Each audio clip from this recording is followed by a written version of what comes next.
عیسیٰ علیہ السلام کو آسمانوں پر جب اٹھا لیا گیا تب سے تاریخ شروع ہوئی، جو آج ہم تاریخ میں بیٹھے ہوئے ہیں 2021 میں، یہ 2021 سے پہلے کا واقعہ ہے۔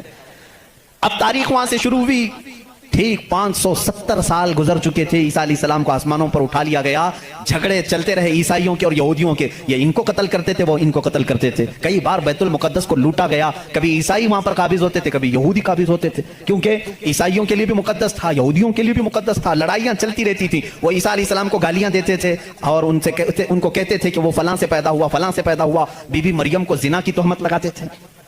عیسائی صفائی دیتے رہتے تھے، نہیں وہ اللہ کی طرف سے آئے تھے، بعد میں پھر ان کا بھی بگڑ گیا عقیدہ، نہیں اگر یہ بار بار کہہ رہے ہیں کہ عیسیٰ کے باپ نہیں تھے، کیسے ہو گئے، تو عیسائی بولنا شروع کر دیا ان کا باپ تو اللہ ہی تھا، خدا ہی تھا، تو یہ ان سے بچنے کے لیے اسی ٹینشن میں 550 سال چلے گئے، پھر میرے آقا صلی اللہ تعالیٰ علیہ وسلم تشریف لائے۔ عیسائیوں کے اس دین میں، جس کو آپ کرسچینٹی کہتے ہیں، کرسچن ہیں، ان لوگوں کا کیا دین ہے، کیا مذہب ہے، انٹروڈکشن کے لیے بڑا وقت لگ جائے گا۔ عیسیٰ علیہ السلام کے یہ پیروکار ہیں، عیسیٰ علیہ السلام کو یہ جیزس کہتے ہیں اور اس کو یسوع مسیح بھی کہا جاتا ہے اردو میں، جیزس۔ لیکن عیسائی بعد میں چل کر کے گمراہ ہوئے، شروع کے عیسائی گمراہ نہیں تھے۔ عیسیٰ علیہ السلام آئے دنیا میں اللہ کے رسول بن کر، اور جن لوگوں کو بھی عیسیٰ علیہ السلام نے تبلیغ کی وہ حق کی تبلیغ تھی، اللہ ایک ہے، میں اس کا نبی ہوں۔ لیکن بعد میں چل کر کے ہوا کیا، کچھ عیسائی گمراہ ہوئے، ان کو گمراہ کرنے والے بھی یہودی تھے۔ یہودی عیسیٰ علیہ السلام کو مانتے نہیں تھے، وہ گالیاں دیتے تھے، حضرت عیسیٰ علیہ السلام کے متعلق برے برے جملے کہتے تھے، کیونکہ وہ بغیر باپ کے پیدا ہوئے، لیکن وہ اللہ کی مشیت تھی، حکم تھا۔ لیکن مریم، سیدہ بی بی مریم جن کو عذرا کہا گیا ہے، ان کو کسی مرد نے چھوا نہیں، کبھی زندگی میں چھوا نہیں، لیکن پھر بھی وہ حاملہ ہوئی، کسی مرد سے نہیں، کسی نے ان کو ٹچ نہیں کیا۔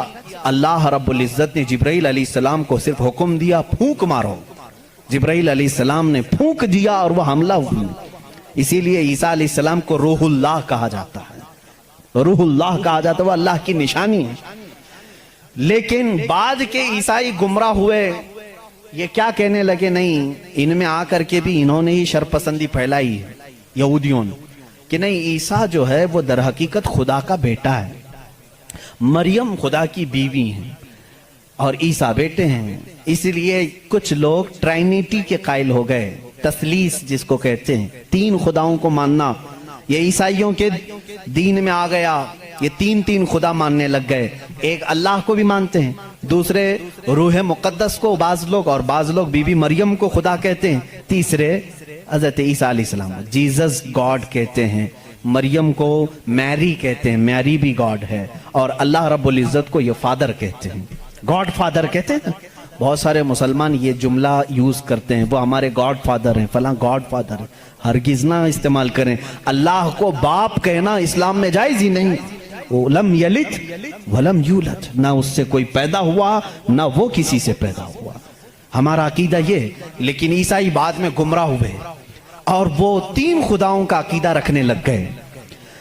اب میں آ کر کے چلتا ہوں آگے، عیسائیوں کو اگر میں بتاؤں کہ تمہارے دین میں اصل بات کیا ہے جو عیسیٰ علیہ السلام کہہ گئے، جو آج تم نہیں کر رہے ہو، وہ صرف یہی بات ہے۔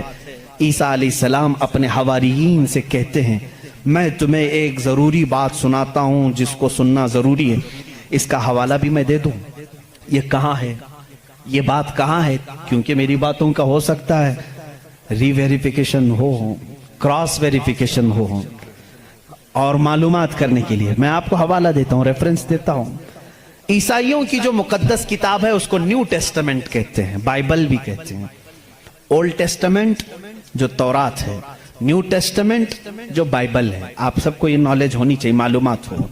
عیسائیوں کی یہ مقدس کتاب بائبل، یہ ایک نہیں ہے، یہ چار ہے، چار حصے ہیں اس کے، کیونکہ عیسیٰ علیہ السلام کے 4 شاگردوں نے لکھا ہے۔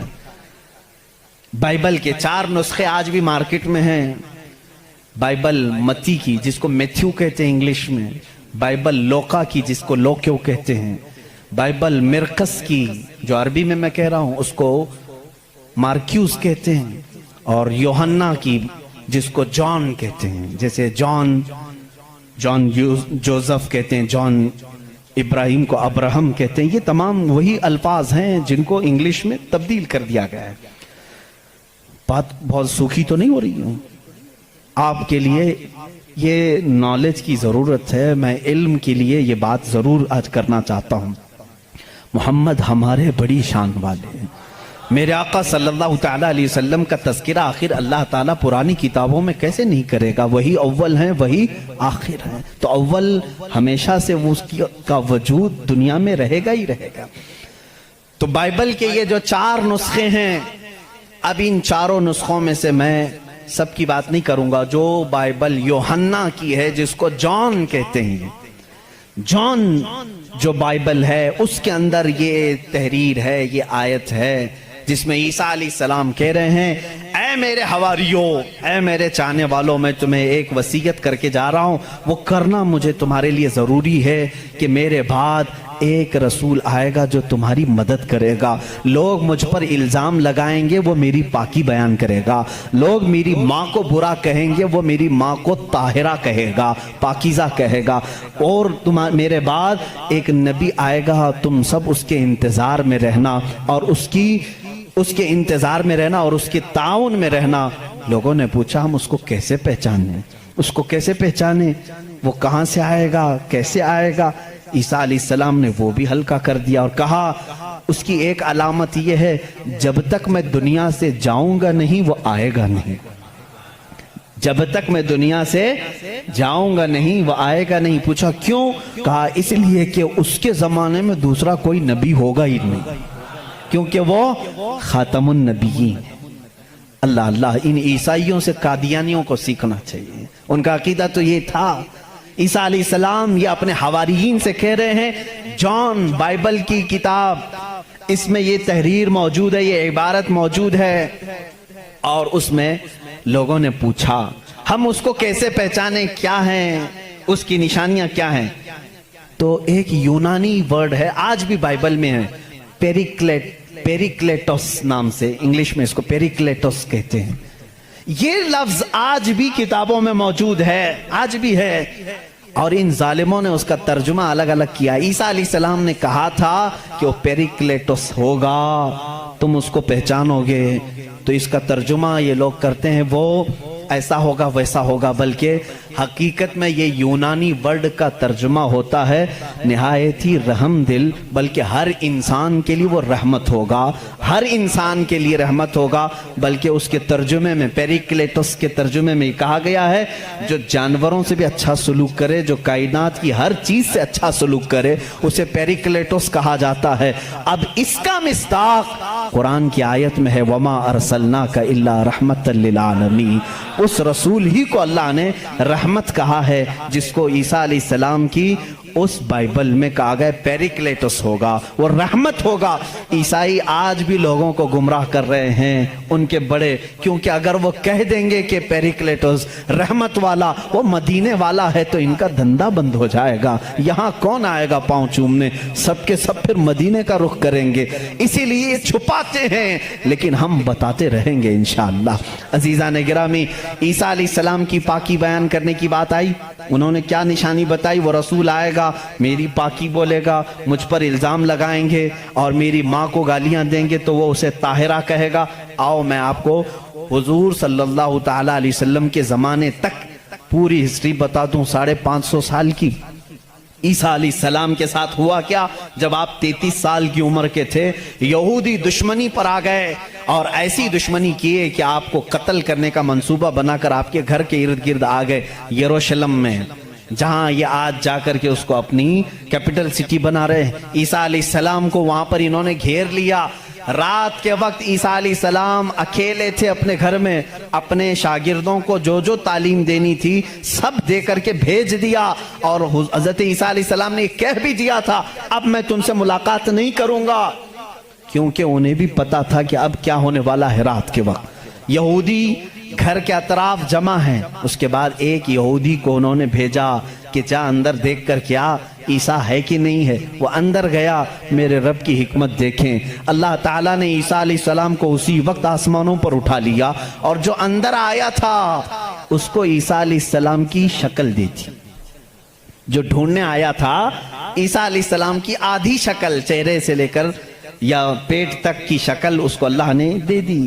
اب بہت دیر تک وہ باہر نہیں آیا تو باہر جو قتل کے منصوبے سے کھڑے تھے انہوں نے کہا اس کا کیا انتظار کریں, حملہ کرو, دھاوا بول دو. گھر پر سب گھس گئے. اندر آئے تو جوش میں ہوتے, جیسے آتنکی جوش میں ہوتے ہیں, انہیں پتہ ہی نہیں رہتا کس کو مار رہے ہیں کس کو جلا رہے ہیں. یہ اندر آئے, دیکھا پلنگ پر عیسیٰ کی شکل ہے علیہ السلام. اس کو پکڑا اور قید کر کے لائے, اسے مارا اور لا کر کے سولی پر چڑھا دیا اور اس کو پھانسی دے دی. کس کو پھانسی دی ہے؟ اب سب کو معلوم ہونا چاہیے. یہ عیسائیوں کو بھی معلوم نہیں تھا, یہودیوں کو بھی معلوم نہیں تھا کس کو پھانسی دی, کیونکہ یہ بتانے کے لیے اب کوئی نبی ہی تو آنا چاہیے. ہوا کیا تھا اندر گھر میں, ہوا کیا تھا کون بتائے گا؟ یہودی جلدی سے پکڑ کر لا کر پھانسی تو دے دیے, لیکن بعد میں ان کو خود کو ٹینشن ہونے لگا کہ ہم نے عیسیٰ کو پھانسی دی تو ہمارا آدمی کہاں گیا؟ جس کو چیکنگ کے لیے بھیجا تھا وہ غائب ہی ہو گیا, وہ کہاں گیا؟ اور اگر یہ ہمارا آدمی ہے, کیونکہ نیچے سے ہمارا ہی دکھ رہا ہے, پیروں تک اللہ نے بدلا نہیں تھا, آدھی شکل اللہ نے عیسیٰ علیہ السلام کی دی تھی, نیچے سے دیکھنے میں تو یہ ہمارا ہی لگ رہا ہے. اور یہ اگر ہمارا ہے تو پھر عیسیٰ کہاں گئے؟ اسی ٹینشن میں معلوم ہے 500 سال گزر گئے. اس ٹینشن میں 500 سال گزر. اب بیچارے عیسائیوں کو یہ بھی نہیں معلوم تھا. عیسائیوں کو کون بتائے گا؟ کیونکہ عیسیٰ علیہ السلام کے بعد سے لے کر ہمارے نبی تک بیچ میں کوئی نبی نہیں آئے. عیسیٰ علیہ السلام کو آسمانوں پر جب اٹھا لیا گیا تب سے تاریخ شروع ہوئی. جو آج ہم تاریخ میں بیٹھے ہوئے ہیں 2021 میں, یہ 2021 سے پہلے کا واقعہ ہے. اب تاریخ وہاں سے شروع ہوئی. ٹھیک 570 سال گزر چکے تھے. عیسیٰ علیہ السلام کو آسمانوں پر اٹھا لیا گیا. جھگڑے چلتے رہے عیسائیوں کے اور یہودیوں کے. یہ ان کو قتل کرتے تھے, وہ ان کو قتل کرتے تھے. کئی بار بیت المقدس کو لوٹا گیا. کبھی عیسائی وہاں پر قابض ہوتے تھے, کبھی یہودی قابض ہوتے تھے, کیونکہ عیسائیوں کے لیے بھی مقدس تھا, یہودیوں کے لیے بھی مقدس تھا. لڑائیاں چلتی رہتی تھی. وہ عیسیٰ علیہ السلام کو گالیاں دیتے تھے اور ان کو کہتے تھے کہ وہ فلاں سے پیدا ہوا, فلاں سے پیدا ہوا. بی بی مریم کو زنا کی تہمت لگاتے تھے. عیسائی صفائی دیتے رہتے تھے, نہیں وہ اللہ کی طرف سے آئے تھے. بعد میں پھر ان کا بھی بگڑ گیا عقیدہ. نہیں, اگر یہ بار بار کہہ رہے ہیں کہ عیسیٰ کے باپ نہیں تھے, کیسے ہو گئے, تو عیسائی بولنا شروع کر دیا ان کا باپ تو اللہ ہی تھا, خدا ہی تھا. تو یہ ان سے بچنے کے لیے اسی ٹینشن میں 550 سال چلے گئے. پھر میرے آقا صلی اللہ تعالیٰ علیہ وسلم تشریف لائے. جب مدینہ طیبہ میں آئے تو ان لوگوں کے جھگڑے دیکھے. مدینے میں عیسائی بھی تھے, یہودی بھی تھے. اور حیرت کی بات میں آپ کو بتاؤں, مدینے میں عیسائی بھی تھے, یہودی بھی تھے. کیوں تھے یہ لوگ پہلے سے یہاں پر؟ بڑا طویل واقعہ ہے. یہ گاؤں بھی نہیں تھا, شہر بھی نہیں تھا, کچھ بھی نہیں تھا. مدینہ کچھ بھی نہیں تھا. ایک بار یمن کا بادشاہ وہ حج کے لیے آیا تھا, خانہ کعبہ کا طواف کرنے کے لیے. اس کے ساتھ 700 علماء تھے. کتنے؟ 700 علماء تھے. وہ جب واپس جا رہا تھا تو وہ علماء جو تورات بھی جانتے تھے, انجیل بھی جانتے تھے, انہوں نے ساری علامتیں میرے نبی کے آنے کی پڑھ لی تھیں. انہوں نے زمین کو دیکھا اور پہچان لیا. کہا وہ آخری رسول جو آئیں گے وہ اسی زمین پر آئیں گے, کیونکہ ہماری کتابوں میں لکھا گیا ہے عرب کے صحرا میں ایک چٹیل میں ایک زمین ایسی ہوگی جو پہاڑوں سے گھری ہوگی اور درخت کھجوروں کے کثرت سے ہوں گے, وہاں ہریالی ہوگی, اس کے بیچ میں وہ رسول آخری زمانے میں آئے گا. ان لوگوں نے پہچان لیا یہی زمین ہے. تو وہ عیسائی اور یہودی جو علماء تھے, وہ 700 علماء بادشاہ کے ساتھ جانے سے منع کر دیا. انہوں نے کہا ہم یہیں رہیں گے اور اس نبی کا انتظار کریں گے, وہ جب آئیں گے ہم ان کے انتظار میں رہیں گے. تو مدینہ بسایا گیا تھا کس کے لیے؟ میرے نبی کے انتظار میں. اس سے پہلے وہاں آبادی نہیں تھی, کوئی آبادی نہیں, اور بسایا ہی نہیں یہودیوں نے. یہودی ہی انتظار میں آ کر کے مدینے میں رہے. اور اتنا ہی نہیں, وہ بادشاہ نے ان کے لیے سب کے لیے گھر بنائے, ایک آبادی بنی, اور اپنا ایک لیٹر بھی دے کر کے گیا کہ اگر وہ نبی آ جائیں تو میرا یہ خط ان کو دے دینا کہ میں بھی ان پر ایمان لاتا ہوں. اس واقعے کو کئی 100 سال گزر گئے لیکن وہ خط محفوظ تھا. جب رسول کریم صلی اللہ علیہ وسلم مدینہ ہجرت کر کے آئے تو آپ سب کو معلوم ہے میں طوالت میں نہیں جاتا، تفصیل میں نہیں جاتا. حضور پاک صلی اللہ علیہ وسلم کو ہر کوئی اپنے گھر بلا رہا تھا. حضور نے کیا فرمایا؟ میری اونٹنی پر چھوڑ دو، یہ جہاں بیٹھے گی وہاں میں قیام کروں گا. اونٹنی کہاں بیٹھی؟ حضرت ابو ایوب انصاری کے گھر پر. اسی صحابی کے گھر کیوں بیٹھی؟ حضور صلی اللہ تعالیٰ علیہ وسلم اس گھر میں مہمان ہوئے حضرت ابو ایوب انصاری کے. روایت یہ ملتی ہے کہ دوسرے ہی دن ابو ایوب کے پاس، انصاری رضی اللہ تعالیٰ عنہ کے پاس وہ لیٹر موجود تھا جو بادشاہ نے دیا تھا، وہ خط موجود تھا جو کئی سو سال پہلے بادشاہ دے کر گیا تھا. وہ ان کی اولادوں میں چلتا آ رہا تھا اور وہ حضرت ایوب علیہ السلام، ابو ایوب انصاری رضی اللہ تعالیٰ عنہ کے تک پہنچا اور وہ حضور صلی اللہ تعالیٰ علیہ وسلم کی خدمت میں پہنچا. میرے عزیزو، ان عیسائیوں نے اور یہودیوں نے مدینہ بھی بسایا میرے نبی کے انتظار میں، لیکن جب وہ رسول حقیقت میں آ گئے تو انہوں نے کیا کیا؟ ایمان لانے سے انکار کر دیا. نہیں مانے، کیونکہ اس وقت دھندا زوروں پر تھا. لوگوں کو جو بیوقوف بنانے کا دھندا ہے وہ بابا گیری میں بہت زیادہ تھے، عیسائی بھی اور یہودی بھی. لوگوں کو پاگل بنانا، ان سے پیسے ایٹھنا، یہ کاموں میں مصروف تھے. اگر وہ نبی کی طرف لوگوں کو کہہ دیں یہی آخری رسول ہے، یہاں کیسے چلے گا پھر کام؟ اس لیے وہ انکار کر گئے. اب میں آپ کو بتاتا ہوں عیسیٰ علیہ السلام نے جو کہا تھا حواریین سے، وہ رسول آئے گا میری پاکی بولے گا اور بی بی مریم کو طاہرہ کہے گا جب لوگ ان پر الزامات لگا رہے ہوں گے. میرے آقا صلی اللہ تعالیٰ علیہ وسلم جب مدینہ تشریف لائے تو دیکھا یہودی اور عیسائی آپس میں لڑتے ہیں، یہ ان کو تانا مارتے ہیں، وہ ان کو تانا مارتے ہیں. کسی کو حقیقت کا علم ہی نہیں تھا. آخر ان کو سولی دی گئی یا قتل کیا گیا، کیا ہوا کسی کو نہیں معلوم تھا. پہلی مرتبہ میرے آقا صلی اللہ علیہ وسلم پر قرآن کی آیت آئی. اللہ رب العزت نے فرمایا بل رفعہ اللہ الیہ. یہ لوگ آپس میں جھگڑتے ہیں، ان کو یہودی کہتے ہیں ہم نے سولی پر چڑھا دیا، پھانسی دے دی. عیسائی کہتے ہیں نہیں وہ غائب ہو گئے ہیں، آئیں گے. اے نبی آپ فرما دیں نہ عیسائی صحیح کہہ رہے ہیں نہ یہودی صحیح کہہ رہے ہیں، بلکہ اللہ نے عیسیٰ کو آسمانوں پر اٹھایا ہے. میرے آقا صلی اللہ علیہ وسلم نے سب سے پہلی مرتبہ یہ بیان کیا اور پھر یہودیوں سے کہا اے یہودیوں تم ہرگز بی بی مریم کی طرف انگلی نہ اٹھانا، اس لیے کہ وہ بتول ہیں، وہ عذرا ہیں، انہیں کسی بشر نے چھوا تک نہیں. عیسیٰ علیہ السلام جو پیدا ہوئے وہ اللہ کی نشانی ہے. اب مجھے بتاؤ عیسائیوں کے اوپر 500 سال سے یہ غلاظت ڈال رہے تھے. کون؟ یہودی. 500 سال سے گالیاں دے رہے تھے. ان عیسائیوں کو احسان ماننا چاہیے میرے رسول پاک کا. میرے رسول کریم صلی اللہ تعالیٰ علیہ وسلم نے سیدنا عیسیٰ علیہ السلام کی طہارت بیان کی کہ وہ اللہ کے بیٹے نہیں ہیں، وہ پاکیزہ ہیں، وہ اللہ کی مخلوق ہیں. اور دوسری طہارت بیان کی سیدہ بی بی مریم کی کہ وہ پاکیزہ ہے، طاہرہ ہے، بتول ہے، عذرا ہے.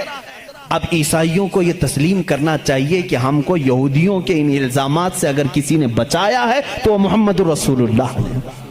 عیسائیوں کی کتاب میں یہ ساری چیزیں موجود ہیں میرے عزیزو. اب یہاں پر بات بہت زیادہ ہے، میں آپ کو مختصر لے کر کے جا رہا ہوں. دنیا کے جو بڑے مذاہب ہیں، جو بڑے ریلیجین ہیں، ان میں سے یہودی بھی ہیں، عیسائی بھی ہیں. تیسرے نمبر پر اگر میں بدھ مت کا ذکر کروں، بدھا جس کو گوتم بدھ کہتے ہیں، اس دین کا بانی، اس دین کا فاؤنڈر، اس دین کا موجد گوتم بدھ، اس کی تعلیمات، اس کی کتابیں آج بھی موجود ہیں. کتابیں جو دساتیر کہلاتی ہیں، گوتم بدھ کی کتابوں میں اخلاق زیادہ سکھائے گئے ہیں، تصوف زیادہ سکھائے گئے ہیں، دنیا سے کنارہ کشی زیادہ سکھائی گئی ہے. جیسے آج بھی گوتم بدھ کے ماننے والے یہ کہتے ہیں. عیسائیوں میں جس طرح فرقے ہوئے اسی طرح بدھ مت میں بھی فرقے ہوئے. اس میں سے جیسے کچھ ننگے رہنے والے، کچھ لوگ کپڑے پہننے والے، کچھ پوری دنیا کو چھوڑنے والے، کچھ دنیا میں سے تھوڑا چکھنے والے، سب طرح کے ہوئے. لیکن گوتم بدھ کی جو تعلیمات تھی وہ دنیا سے کنارہ کشی کے لیے تھی. گوتم بدھ دنیا کا ایک بڑا اس زمانے میں پیروکار جس کے رہے ہوں ایسا شخص تھا. اب اس کی ایک کتاب جو اس کے ایک شاگرد نے لکھی ہے، اس کی تعلیمات کو جمع کیا ہے، جس کو کہتے ہیں چکاوتی سننا، یہ کتاب ہے. اس کتاب میں گوتم بدھ تعلیم دے رہا ہے.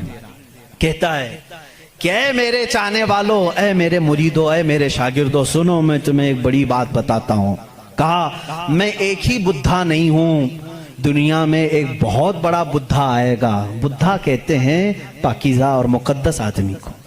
مقدس آدمی کو بدھا اس زبان میں کہا جاتا ہے. ایک اور بڑا بدھا آئے گا اور وہ تبلیغ کرے گا. اس کی تبلیغ شروع میں بھی عروج پر ہوگی اور جب پھیلے گی تو ہزاروں کی تعداد میں ہوگی. اس نے کہا جس طرح میرے شاگرد سینکڑوں میں ہیں اس کے شاگرد لاکھوں میں ہوں گے. بدھا نے کہا گوتم بدھ عیسیٰ علیہ السلام سے بھی 700 سال پہلے کا ہے. 700 سال پہلے عیسیٰ علیہ السلام سے. میں تو عیسیٰ علیہ السلام کا ذکر کر چکا ابھی. گوتم بدھ کی تعلیمات میں یہ ہے. کتاب آج بھی ہے چکاوتی سننا جس کا میں ذکر کر رہا ہوں, جس میں ایک لفظ اس نے کہا کہ ایک شخص آئے گا جو لوگوں کے دلوں کو بدل دے گا, لوگوں کو برے اخلاق سے نکالے گا, وہ شراب کو منع کرے گا اور وہ لوگوں کی جانوں کو بچائے گا, وہ عورتوں کی عزت کرے گا اور وہ نہایت ہی حسین و جمیل ہوگا. یہ سب الفاظ موجود ہیں. اس کے شاگردوں نے پوچھا اب وہ آئے گا تو ہم اس کو کیسے پہچانیں؟ اس نے بھی ایک لفظ کہا. اس نے کہا وہ مائتریہ ہوگا. یہ وہی الفاظ میں بیان کر رہا ہوں, تھوڑے خشک ہیں, اس کو سمجھ لیں آپ, اس لیے کہ میری تقریر وہ لوگ بھی سنیں گے تو وہ چیک کریں گے. مائتریہ ہوگا. گوتم بدھ کہتا ہے وہ آئے گا, وہ اس کو مائتریہ کہیں گے. مائتریہ کہیں گے. مائتریہ کا اب لفظ کا ترجمہ نکالنا پڑے گا کہ کیا ہے یہ, حقیقت میں اس کا معنی کیا ہے. مائتریہ کا جب عربی میں ٹرانسلیٹ کیا گیا تو اس کو کہا گیا رحمت للعالمین. اس نے کہا اس کو کہا جائے گا مائتریہ. مائتری کا مطلب ہوا سارے جہانوں کے لیے جو رحمت ہوگا. مجھے بتاؤ میرے عزیزو, سارے جہانوں کے لیے رحمت میرے نبی کے علاوہ کون بن کر آیا؟ قرآن کہتا وما ارسلناک الا رحمت للعالمین. اے محبوب ہم نے آپ کو سارے جہانوں کے لیے رحمت بنا کر کے بھیجا ہے. گوتم بدھ نے پھر جو نشانیاں بتائی وہ حیرت کی ہیں, حیرت کی ہیں. اس کا ایک خادم تھا انندا نام سے. اس خادم کو لے کر کے وہ ہمیشہ چلتا تھا اور اس کی وہ بڑی حفاظت کرتا تھا انندا. اور سری لنکا کی زمین پر یا کسی اور علاقے میں اس نے انندا نے پوچھا کہ تم جس مائتریہ کا ذکر کرتے ہو کہ ایک بڑا بدھا آئے گا, اس کی کچھ نشانیاں بھی تو بتاؤ. تو اس نے کہا گوتم بدھ نے کہ مجھے جہاں تک معلوم ہوتا ہے جس طرح تو میرا انندا ہے اسی طرح وہ مائتریہ کا بھی ایک خادم ہوگا جو اسے کندھوں پر بٹھا کر کے ایک غار تک لے جائے گا. اور دوسرے کچھ الفاظ میں اس کی تشریح بعض لوگوں نے کہا وہ حضرت انس رضی اللہ تعالیٰ عنہ جو حضور صلی اللہ علیہ وسلم کے خادم تھے, ہمیشہ حضور کے ساتھ رہتے تھے, ہر جنگ میں حضور کے ساتھ تھے, ڈیفنس کے لیے رہتے تھے, حضرت انس رضی اللہ تعالیٰ عنہ. بہرحال اس نے پھر پوچھا انندا نے گوتم بدھ سے کہ بدھا اس کی اور کچھ نشانیاں بتاؤ کہ جب وہ آئے گا تو کیسا ہوگا.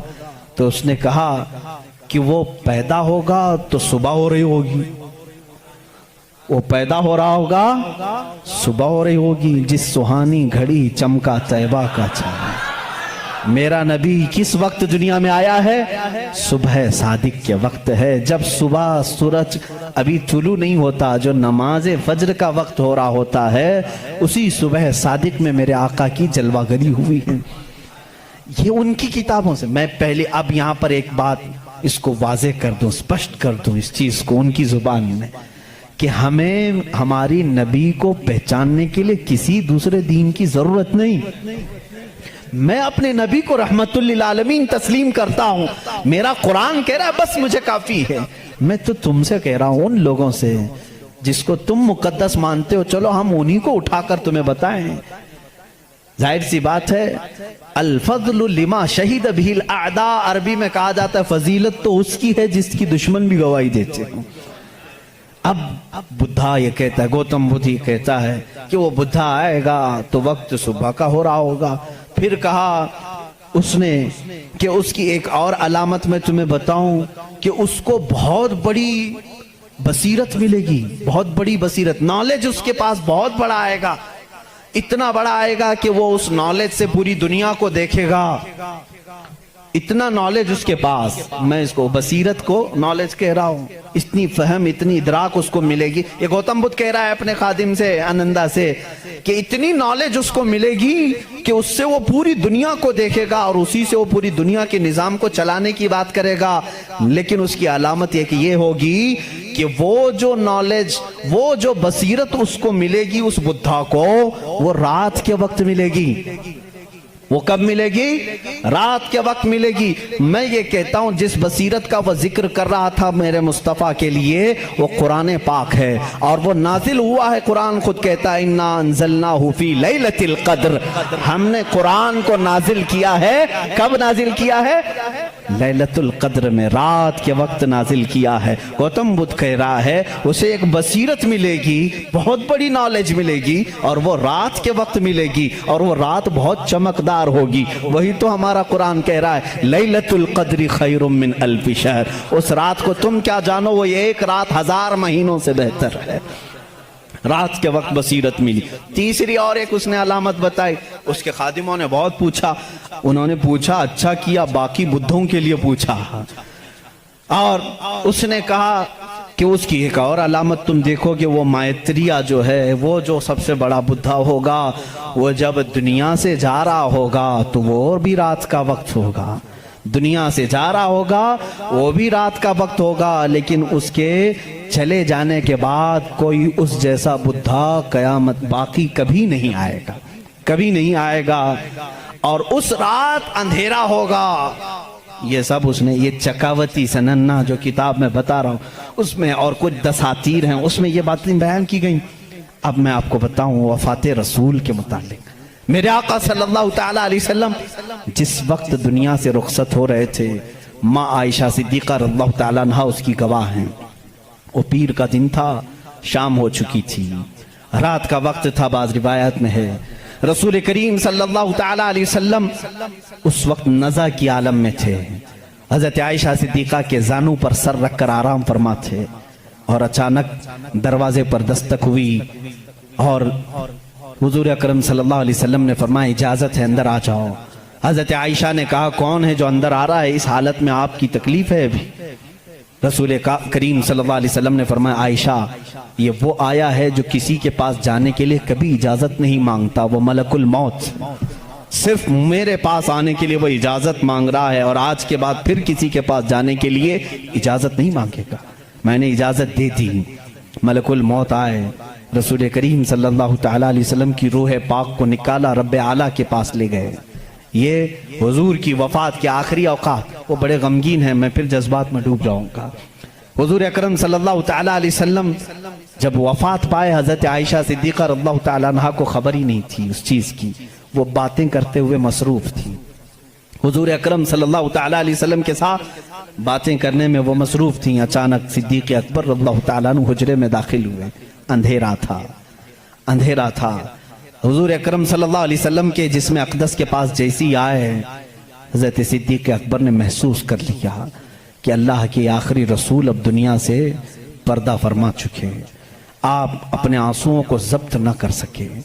آپ نے انا للہ پڑھا اور سیدھے میرے آقا کے ماتھے کو بوسا دیا، اور اس کے بعد روتی ہوئی آنکھوں سے صدیق اکبر نے کہا واللہ لن یجمع الموتین، اللہ کی قسم اب اللہ تعالیٰ دوسری موت کبھی آپ پر نہیں لائے گا. ایک موت آنی تھی وہ آ گئی، اے رسول اب دوسری موت کبھی نہیں آئے گی. حضرت عائشہ نے یہ سن کر کے فوراً استعجاب کا اظہار کیا. وہ کہتی ہیں اس وقت تک انہیں احساس نہیں ہوتا کہ یہ آقا رسول کریم صلی اللہ تعالیٰ علیہ وسلم دنیا سے پردہ کر چکے ہیں. حضرت عائشہ کو انہوں نے اٹھایا، میرے آقا صلی اللہ تعالیٰ علیہ وسلم کے جسم ناز کو جب انہوں نے سلایا، جانتے ہو یہ وہ رات تھی، یہ وہ رات تھی. حضرت عائشہ کہتی ہیں میرے حجرے میں حضور کا یہ آخری دن تھا، لیکن سوئے اتفاق کہ اس رات میرے گھر میں چراغ جلانے کے لیے تیل بھی نہیں تھا. چراغ جلانے کے لیے تیل بھی نہیں تھا. یہ روایت مشہور ہے. جس رات رسول کریم صلی اللہ علیہ وسلم کی وفات ہوئی وہ اندھیری رات تھی، اور اندھیرا کیوں نہ ہو جب سورج غروب ہو جائے.